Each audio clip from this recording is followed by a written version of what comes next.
اس کے اندر سنی کی شرائط لکھی ہوئی ہے اور سنی کے فضائل لکھے ہوئے ہیں۔ یہ فتاوی تاتارخانیہ ہے، اس کی جلد نمبر 1 میں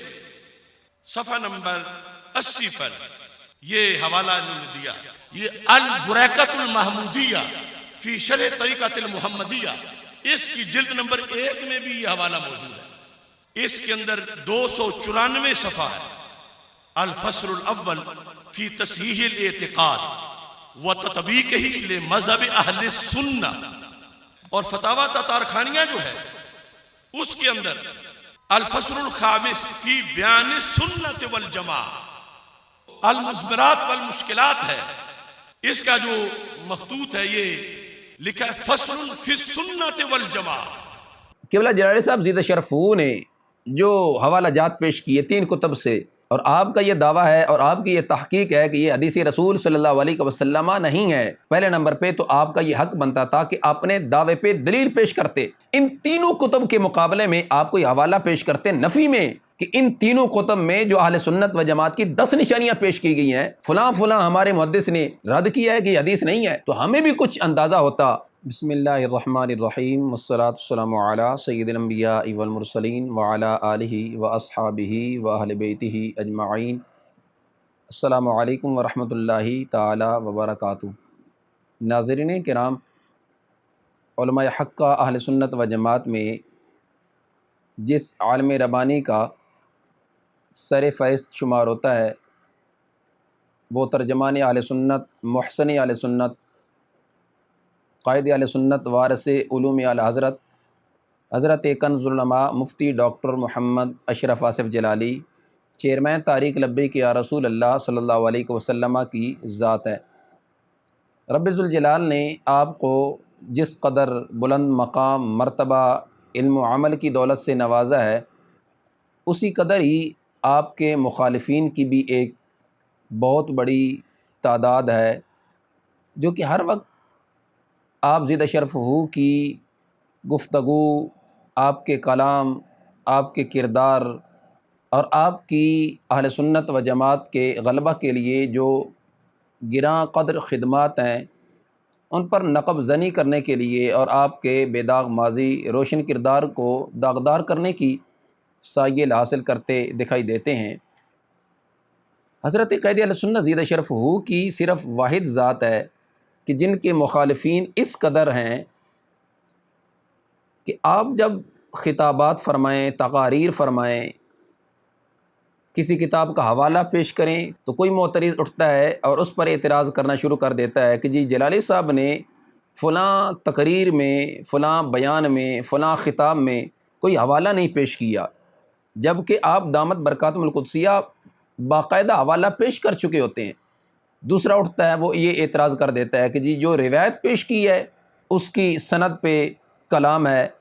تیسرا اٹھتا ہے کہ جو آپ نے حدیث پیش کی ہے اور اس حدیث کا جو ترجمہ کیا ہے وہ یوں نہیں ہونا چاہیے تھا، یوں ہونا چاہیے تھا۔ یعنی ہر انداز اور ہر طرف سے مخالفین اور اعداء کی، معاندین کی ایک کثیر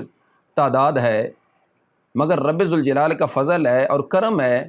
اس مرد کلندر پر، اور حضور نبی رحمت صلی اللہ علیہ وسلم کی خاص نظر عنایت ہے اس عظیم عالم ربانی پہ کہ آپ گفتگو کریں، خطاب فرمائیں تو اس انداز میں آپ نپے تلے اور جچے تلے الفاظ صادر فرماتے ہیں، خوبصورت تسلسل کے ساتھ، خوبصورت پیرائے میں، اور پھر حوالہ پیش کرنے کا انداز، اور پھر اس پر جو اسماء الرجال کی پوری بحث ہے آپ جب فرماتے ہیں تو یقیناً جو اہل علم ہیں، جو کچھ تحقیق سے اپنا شغف رکھتے ہیں، یقیناً انہیں اس چیز کا آسانی کے ساتھ اندازہ ہوتا بھی ہے، اور مزید اگر کوئی کرنا چاہے تو اس کو بھی ہو سکتا ہے کہ آپ دامت برکاتہم القدسیہ کی ذات پہ رب ذوالجلال کا خاص فضل اور کرم ہے۔ 19 فروری 2023 مینار پاکستان آل پاکستان سنی کانفرنس میں حضرت قبلہ قائد اہل سنت دامت برکاتہم القدسیہ نے اہل سنت و جماعت کی 10 نشانیاں پیش کرتے ہوئے 3 کتب سے حوالہ جات پیش کیے، باقاعدہ ان کتب کا نام لیا۔ اس کے اندر سنی کی شرائط لکھی ہوئی ہے اور سنی کے فضائل لکھے ہوئے ہیں۔ یہ فتاوا تاتارخانیہ ہے، اس کی جلد نمبر 1 میں صفحہ نمبر 80 پر یہ حوالہ انہوں نے دیا، یہ البریکۃ المحمودیہ فی شرح طریقۃ المحمدیہ، اس کی جلد نمبر 1 میں بھی یہ حوالہ موجود ہے۔ اس کے اندر 294 صفحہ ہے، الفصل الاول فی تصحیح الاعتقاد و تطبیقہ لمذہب اہل السنہ، اور فتاوا تاتارخانیہ جو ہے اس کے اندر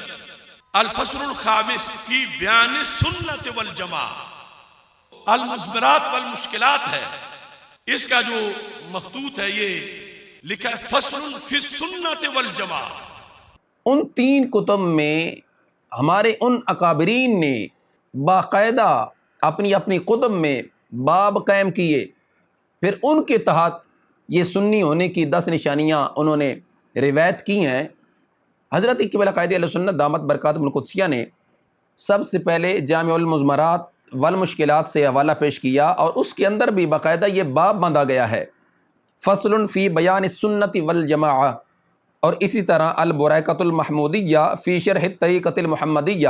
اس کے اندر بھی اس کی پہلی جلد صفحہ نمبر 294 پہ فصل الاول میں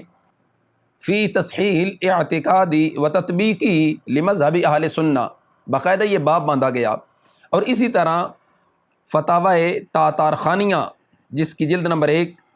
اور اس کے مقدمۃ الکتاب کے اندر الفصل الخامس فی بیان سنتی والجماعہ، تینوں کتب میں باقاعدہ باب باندھ کے ہمارے ان محسنین نے، ہمارے ان اکابرین نے وہ روایات نقل کی، اور پھر اہل سنت و جماعت کی 10 نشانیاں جو زبان رسالت صلی اللہ علیہ وسلم سے ہمیں ملی ہیں وہ ہم تک پہنچائی۔ اس پر ایک حضرت نے اعتراض کیا اور قبلہ قائد اہل سنت دامت برکاتہم القدسیہ کی ذات کے لحاظ سے یہ کہا کہ قبلہ جلالی صاحب نے کسی بھی کتاب کا حوالہ نہیں پیش کیا، اور دوسرے نمبر پہ یہ اعتراض کیا کہ جی اس کی کوئی سند نہیں ہے، کہ یہ فقہ حنفی کی بہت بڑی مشہور کتاب البحر الرائق، اس کے اندر یہ روایت نقل کی گئی ہے، جبکہ اس میں بھی اس کی سند نہیں بیان کی گئی۔ اور تیسرے نمبر پہ کہا کہ جی یہ وہاں آل پاکستان سنی کانفرنس میں مرفوعاً حدیث روایت کی گئی، جبکہ نہ یہ مرفوع ہے اور نہ یہ موقوف ہے، اور تحقیق اس کی یہ ہے کہ یہ 3 صدی کے بہت بڑے بزرگ سہل بن عبداللہ التستری رضی اللہ تعالیٰ عنہ کا قول ہے۔ سب سے پہلے تو میں جس نے یہ اعتراض کیا ان سے یہ پوچھنا چاہوں گا، کیا جناب کے نزدیک جو فقہ حنفی کی کتب ہیں وہ قابل حجت نہیں ہیں؟ کیا معاذ اللہ ان سے حوالہ پیش کرنا یہ حرام ہے، یا کہ ان فقہ حنفی کی کتب کے اندر امور دینیہ بیان نہیں کیے گئے؟ اگر آپ نے اعتراض کرنا ہے پھر سب سے قبل تو ان اپنے اسلاف پر، ان اپنے اکابرین پر اور ان اپنے محسنین پہ آپ اعتراض کیجئے کہ جن جن کی کتب کا قبلہ جلالی صاحب زیدہ شرف نے حوالہ پیش کیا، وہ جامع المزمرات ہوں، وہ البریکہ ہوں، یا کہ وہ فتاوی تاتارخانیہ ہوں، ان تینوں کتب سے آپ نے حوالہ پیش کیا۔ اور پھر ایک روایت ہے حضرت مولا علی شیر خدا رضی اللہ تعالیٰ عنہ سے جو کہ موقوف ہے، اور دوسری روایت ہے حضرت عبداللہ ابن عمر رضی اللہ تعالیٰ عنہما سے جو کہ مرفوع ہے۔ اگر آپ کی بات کو مان لیا جائے کہ یہ سرکار کا فرمان نہیں ہے، یہ فلاں 3 صدی کے بہت بڑے بزرگ کا یہ قول ہے، تو پھر ان صحابہ رسول رضی اللہ تعالیٰ عنہما کی روایت نقل کرنا اور ہمارے ان اسلاف کا اور بڑے بڑے اکابر اجلہ اکابرین کا اپنی کتب میں اس کو نقل کرنا، اس کو روایت کرنا، اس کا کیا جواب دیں گے، یا اس کا کیا پھر کوئی راستہ یا کوئی تطبیق کی جائے گی؟ ذرا اس کا بھی آپ جواب دے دیجئے۔ اور پھر ساتھ ہی میں یہ بھی کہنا چاہوں گا قبلہ جلالی صاحب زیدہ شرف نے جو حوالہ جات پیش کیے 3 کتب سے، اور ان تینوں کتب کے مصنفین نے مرفوعاً اور موقوفاً اس کو بطور حدیث نقل کیا ہے، اور آپ کا یہ دعویٰ ہے اور آپ کی یہ تحقیق ہے کہ یہ حدیث رسول صلی اللہ علیہ وسلم نہیں ہے، پہلے نمبر پہ تو آپ کا یہ حق بنتا تھا کہ اپنے دعوے پہ دلیل پیش کرتے، یعنی قبلہ جلالی صاحب زیدہ شرف نے جو جامع المزمرات سے حوالہ پیش کیا، آپ اس کی نفی میں کوئی حوالہ پیش کرتے۔ اسی طرح البریکہ میں جو قبلہ جلالی صاحب نے روایت پیش کی ہے اس کی نفی میں کوئی آپ حوالہ پیش کرتے، اور اسی طرح فتاوی تاتارخانیہ کے اندر جو اہل سنت و جماعت کی 10 نشانیاں بیان کی گئی ہیں، ان تینوں کتب کے مقابلے میں آپ کو یہ حوالہ پیش کرتے ہیں نفی میں کہ ان تینوں کتب میں جو اہل سنت و جماعت کی 10 نشانیاں پیش کی گئی ہیں، فلاں فلاں ہمارے محدث نے رد کیا ہے کہ یہ حدیث نہیں ہے، تو ہمیں بھی کچھ اندازہ ہوتا۔ اور آپ کا صرف یہ کہہ دینا، یعنی یک لخت ان تینوں کتب میں جو یہ روایت نقل کی گئی ہے موقوفاً مرفوعاً، یہ کہہ کر معاذ اللہ اس کا رد کر دینا کہ یہ حدیث نہیں ہے، کہ چونکہ یہ فلاں تیسرے صدی کے بزرگ کا یہ قول ہے۔ حالانکہ اگر کوئی بھی تھوڑا سا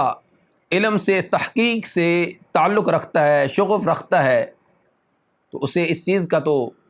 بالکل آسانی کے ساتھ اندازہ ہو سکتا ہے کہ آپ نے جو سہل بن عبداللہ تستری رضی اللہ تعالیٰ عنہ کا قول پیش کیا اور کہا کہ جی یہ حدیث رسول نہیں ہے بلکہ یہ ان کا قول ہے، تو آپ ذرا ان دونوں کو اپنے سامنے رکھیے، حضرت سہل بن عبداللہ تستری رضی اللہ تعالیٰ عنہ کا قول بھی سامنے رکھیے، اور حضرت قبلہ امام جلالی زیدہ شرف نے جو 3 کتب کے حوالہ جات پیش کیے ان میں سے جامع المضمرات کو بھی سامنے رکھیے، اور پھر ان کا تقابل کیجئے، کیا جناب نے جو روایت پیش کی ہے لفظ بلفظ ہو بہو من عن وہی ہے جو جلالی صاحب نے پیش کی ہے، جبکہ حضرت سہل بن عبداللہ تستری رضی اللہ تعالیٰ عنہ کی جو روایت پیش کی ہے آپ نے کہ یہ ان کا قول ہے، اس کے الفاظ دیکھیے، تو یہ تو الفاظ آپس میں ایک جیسے ہیں ہی نہیں۔ جو آپ نے شرح و اعتقاد اہل سنہ سے حضرت سہل بن عبداللہ تستری رضی اللہ تعالیٰ عنہ کا قول پیش کیا ہے، وہ الفاظ اور ہیں۔ جامع المضمرات میں جو روایت نقل کی ہے قبلہ جلالی صاحب زیدہ شرف نے، وہ الفاظ اور ہیں، یہ تو آپس میں الفاظ ہی نہیں مل رہے، تو آپ نے یہ کیسے حدیث کو غیر حدیث قرار دیا اور پھر فرمان رسول صلی اللہ علیہ وسلم کو حضرت سہل بن عبداللہ تستری رضی اللہ تعالیٰ عنہ کا قول قرار دیا ہے؟ لہٰذا ذرا اس پر مزید آپ تحقیق کیجئے، تدبر و تفکر کیجئے۔ ہم یہ سمجھ رہے ہیں کہ آپ سے تسامح ہوا ہے، اگر بفرض محال آپ قبلہ جلالی صاحب زیدہ شرف کا یہ بیان پہلے نہیں سن سکے، ذرا دوبارہ آپ قبلہ جلالی صاحب زیدہ شرف کا یہ بیان جس کے اندر آپ نے تینوں کتب کا حوالہ پیش کیا اور اس روایت کے لحاظ سے آپ نے مکمل بات فرمائی ہوئی ہے، ہم نے وہ بھی کلپ اپلوڈ کروا دیا ہے ہمارے اسی چینل پہ، آپ وہ بھی دیکھ سکتے ہیں، دوبارہ دیکھیے گا۔ اور جتنے بھی ہمارے ناظرین و سامعین ہیں، قبلہ جلالی صاحب زیدہ شرف کا مکمل وہ کلپ آپ ہمارے اسی چینل پر دیکھ سکتے ہیں، اس کو اپلوڈ کر دیا گیا ہے۔ اللہ تعالی ہم سب کو عقیدہ اہل سنت پر استقامت نصیب فرمائے، اللہ ہم سب کا حامی و ناصر ہو، اللہ ہم سب کو کلمہ حق بلند کرنے کی توفیق رفیق نصیب فرمائے، وما توفیقی الا باللہ۔ بلکہ یہ